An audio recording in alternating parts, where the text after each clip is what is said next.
Breaking news చూస్తున్నాం. విశాఖ జిల్లా పెందుర్తి జెర్రిపోతులపాలెంలో కూటమి నాయకులు వైసీపీ నాయకుల మధ్య భూ వివాదంలో తోపులాట చోటు చేసుకుంది. గ్రామం సర్వే నంబర్ 420 పెదగాడి రెవెన్యూ భూమి సుమారు 30 కోట్ల రూపాయలు విలువ చేస్తుందని గత ప్రభుత్వ హయాంలో ఆ భూమిని స్థానిక సర్పంచ్ హయాంలో కొంతమంది వైసీపీ నాయకులు కబ్జా చేశారని కూటమి నాయకులు ఆరోపించారు.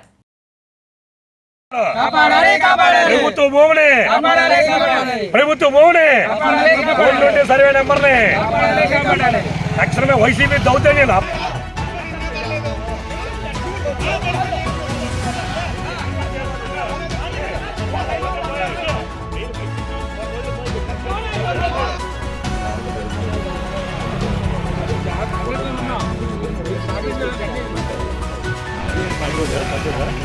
వైసీపీ వాళ్ళు కూడా టీడీపీ వైసీపీ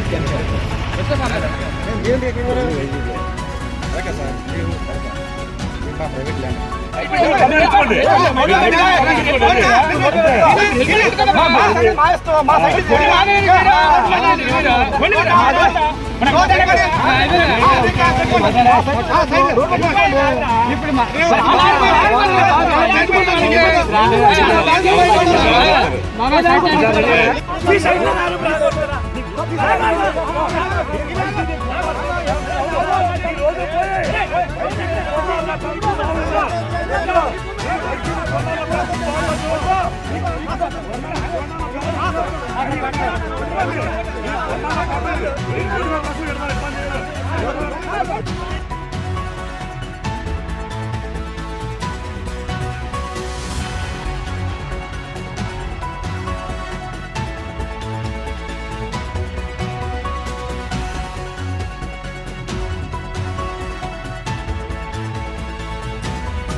పెందుర్తి మండలంలో జెర్రిపోతులపాలెం గ్రామంలో ఉన్నామండి.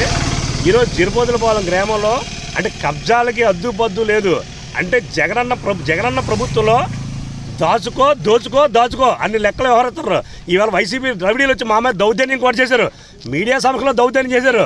అంటే ఈరోజు గవర్నమెంట్ మారినా మాదే గవర్నమెంట్ అన్నట్లుగా వ్యవహరిస్తున్నారు. ఇవాళ వైసీపీ రవిడీ మోకు వచ్చి మా దగ్గర ఎంత దౌర్జన్యం చేశారో మీడియా వారు కూడా ఉన్నారు.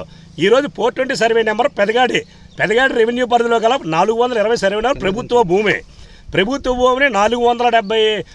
4 ఎకరాల 70 సెంట్ల భూమిని ఒక 420 క్యాండిడేట్ పట్టా చేయించుకున్నాడు.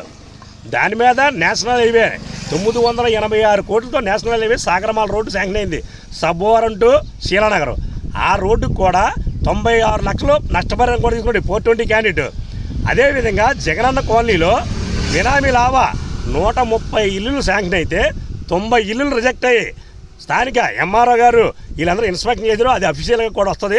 90 ఇల్లులు రిజెక్ట్ వచ్చింది, అన్అఫీషియల్ లిస్టు. ఎలాగనుకున్నారు? ఒక ఇంట్లో నేనే మోతుబారి నా ఇంటి యజమాని నేను అనుకుంటే నాకు 3 అంతస్తుల బిల్డింగ్ ఉంటుంది, నా పిల్లానికి పెట్ట, నా తమ్ముడి పెట్ట, నా బామ్మర్ది పెట్ట, ఇలాగెంత ఘోరంగా ఊరంతా అంతా బినామీ లావా. ఈవేళ సుమారు గవరజగ్గిపాలెం నుంచి సింతగట్ల వరకు సుమారు 200 కోట్ల రూపాయలు భూములు కబ్జాయి. నేనున్నది 420 సర్వే నెంబరు, ఇది 420 సర్వే నెంబరు. ఈ నెంబర్ గవర్నమెంట్ భూమి. ఈవేళ ఆన్లైన్ రికార్డ్ చెక్ చేసుకోండి, మేము అన్ని మిషన్ ద్వారా చెక్ చేసుకొని అన్ని ఎన్ని కోట్ల వాల్యూ ఈ 4, 5, 20, 30 కోట్ల వాల్యూ ఈ ల్యాండ్. రోడ్డు పక్కన 30 కోట్ల వాల్యూ, దీని పక్కన నుంచి 6 లైన్ వే వెళ్తుంది.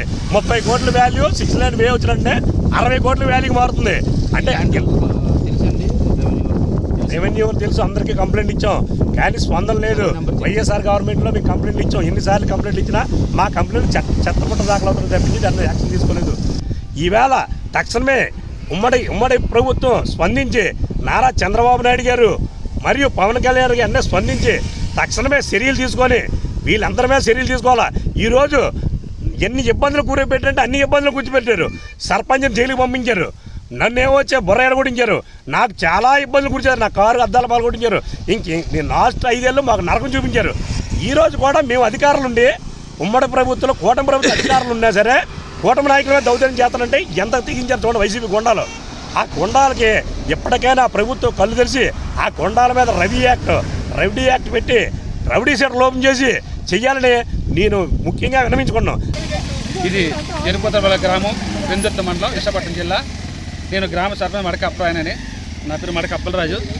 ఈ గ్రామంలో గత ప్రభుత్వం ఏదైతే ఉందో వాళ్ళు చేసిన అన్యాయాలు అన్నీ కాదు.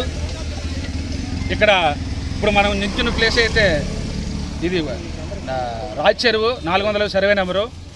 ఈ సర్వే నెంబర్ పోయిన ఎక్స్ సర్పంచ్ కోన శ్రీనివాసరావు కబ్జా చేశారు.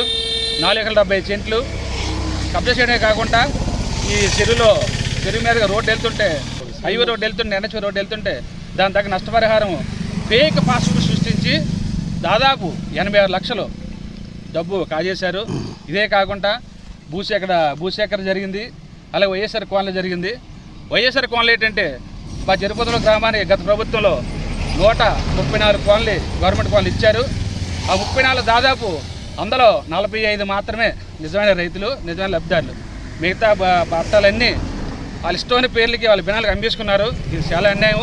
ఈ దుర్మార్గాన్ని మేము ఎప్పటి నుంచో ఖండిస్తున్నాము. గత ప్రభుత్వం ఎన్నిసార్లు మేము విన్నవించుకున్నా సరే గ్రామ సర్పంచ్గా ఎవరో పట్టించుకోలేదు. ఇప్పుడు మా కూటమి ప్రభుత్వం వచ్చింది, ఇప్పుడైనా పట్టించుకొని మాకు న్యాయం జరుగుతుందని చెప్పేసి మేము గత ఇన్నిసార్లు కంప్లైంట్ మళ్ళీ మా ఎమ్మెల్యే గారు వినిపించుకున్నాం. మా ఎమ్మెల్యే గారు మాకు న్యాయం చేస్తామని చెప్పారు. దాని మీద ఇంకా మేము పోరాటం చేస్తున్నాము. మా గ్రామానికి, మా రైతులకి న్యాయం జరుగుతుందని మేము ఆశిస్తున్నాం.